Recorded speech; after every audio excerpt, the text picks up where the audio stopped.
નમસ્કાર મિત્રો, આજે હું વાત કરવા જઈ રહ્યો છું શેઠની દીકરી સાથે થયો પ્રેમ. એક ગામડાની વાત છે.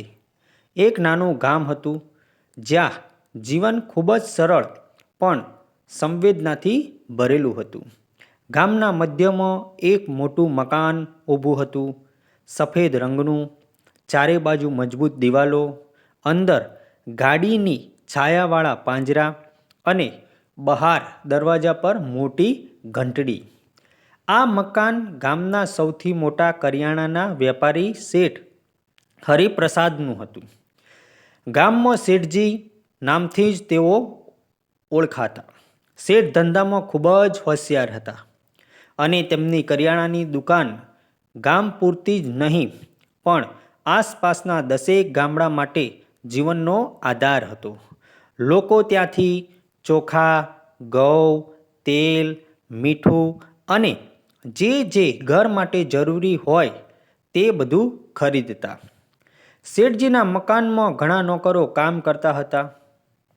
કોઈ દુકાન સંભાળતું, કોઈ ગોડાઉનમાં માલ ચડાવતું, તો કોઈ ઘરની સફાઈ સંભાળતું.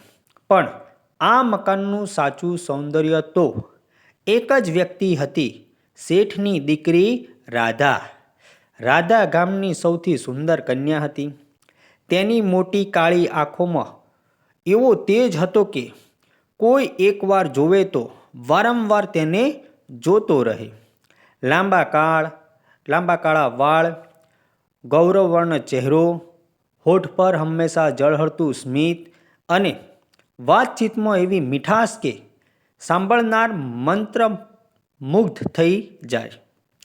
ગામમાં ઘણા યુવાનો રાધાને જોઈને મંત્રમુગ્ધ થતા, પરંતુ શેઠની દીકરી સુધી પહોંચવું સહેલું ન હતું. શેઠ રાધાને રાજકુમારીની જેમ રાખતા. તેનો અભ્યાસ પણ શહેરની સારી સ્કૂલમાં ચાલતો.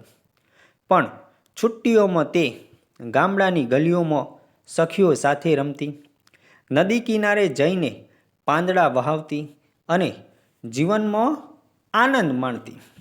એક દિવસ બાજુના ગામમાંથી એક યુવાન નોકરી માટે શેઠના મકાનમાં આવ્યો. નામ હતું અર્જુન. અર્જુનનો સ્વભાવ ખૂબ જ શાંત, નિર્દોષ અને મહેનતુ. ગરીબીના કારણે અભ્યાસ વધુ આગળ કરી શક્યો ન હતો, પણ દિલનો ખૂબ જ સાફ. તેના ચહેરા પર હંમેશા સાદાઈ જોવા મળતી. શેઠે તેને ગોડાઉનમાં કામ માટે રાખ્યો. અર્જુન સવારે વહેલો ઉઠતો, પાણી ભરતો, માલ ચડાવતો, દુકાનમાં મદદ કરતો અને રાત્રે મોડે સુધી કામ કરતો. શેઠને લાગ્યું કે છોકરો વિશ્વાસપાત્ર છે, એટલે ધીમે ધીમે તે મકાનના બધા કામોમાં સામેલ થવા લાગ્યો. એક દિવસ રાધા ઘરના આંગણામાં ફૂલ તોડી રહી હતી. એ જ સમયે અર્જુન ત્યાંથી પાણીની ડોલ લઈને પસાર થયો. રાધાના હાથમાંથી એક ફૂલ પડી ગયું. અર્જુન તરત જ વળ્યો, ફૂલ ઉઠાવ્યું અને નમ્ર અવાજે બોલ્યો, આપનું ફૂલ. રાધા હળવેથી સ્મિત કરી બોલી, ધન્યવાદ. એ પહેલી નજરનો એ હળવો ક્ષણ બંનેના દિલમાં ક્યાંક ઉડે છપાઈ ગયો. દિવસો પસાર થતાં અર્જુન અને રાધાની વચ્ચે નજરો મળવા લાગી. જ્યારે અર્જુન પાણી લાવતો ત્યારે રાધા તેને જોઈ લેતી. ક્યારેક રાધા પોતાના બગીચામાં બેસી પુસ્તક વાંચતી અને અર્જુન ત્યાંથી પસાર થતો ત્યારે ચોરી છુપી નજર નાખતો. એક સાંજ રાધા છત પર ઊભી હતી. અર્જુન નીચે વાડીમાં કામ કરી રહ્યો હતો. હળવો પવન ફૂંકાતો હતો અને ચાંદની ફેલાઈ રહી હતી. રાધાની આંખો અર્જુન પર પડી અને પહેલીવાર એને અંદરથી લાગ્યું, આ છોકરામાં કંઈક અલગ છે. એક દિવસ રાધા દુકાનની બાજુએ ગઈ. ત્યાં અર્જુન બોરી ચડાવી રહ્યો હતો.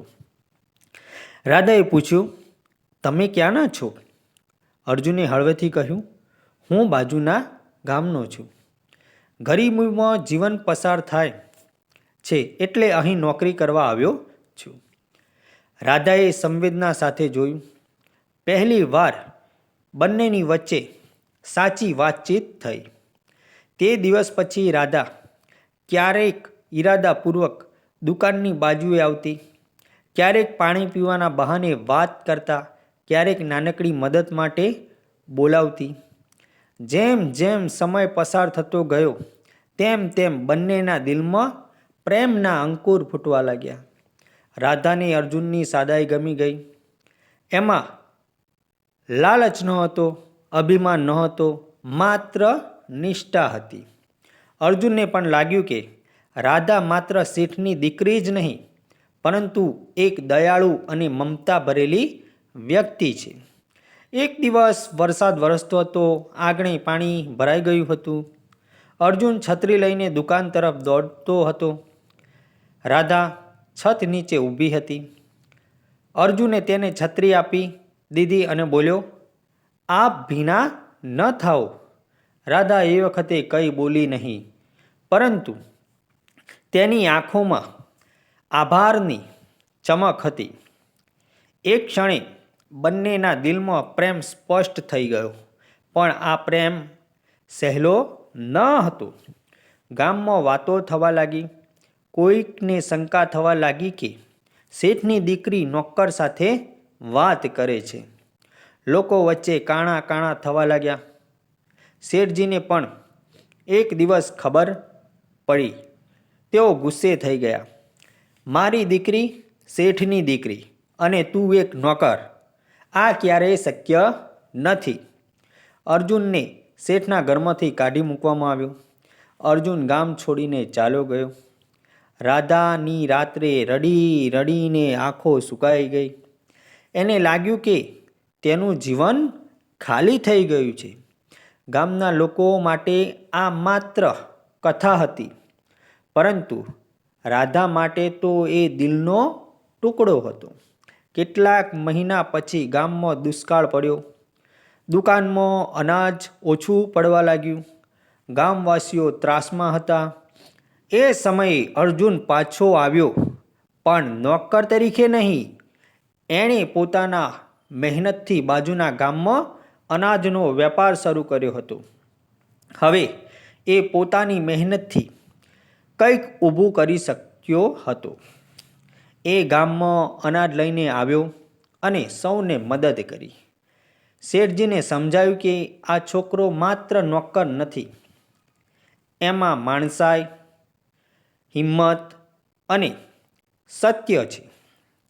રાધા અને અર્જુન ફરી મળ્યા.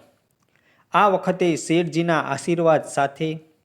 ગામના બધા લોકોએ કથાને જોઈને આશ્ચર્યમાં પડી ગયા,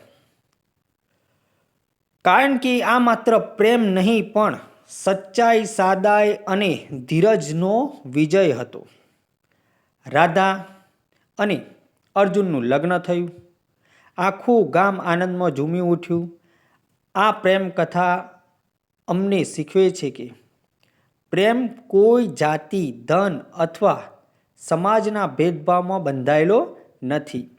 પ્રેમ એ દિલથી દિલ સુધી પહોંચેલો પુલ છે. જો ઈમાનદારી, સાદાઈ અને સત્યતા હોય તો કોઈ અવરોધ મોટો નથી. મિત્રો, આ વાર્તા જે છે એ કાલ્પનિક છે અને આમાં આવતા પાત્રો પણ કાલ્પનિક છે. આવા જ નવા નવા વિડીયો જોવા માટે અમારી ચેનલ સાથે બન્યા રહેજો. વિડીયોને શેર કરી દેજો અને ચેનલને સબસ્ક્રાઈબ કરી દેજો.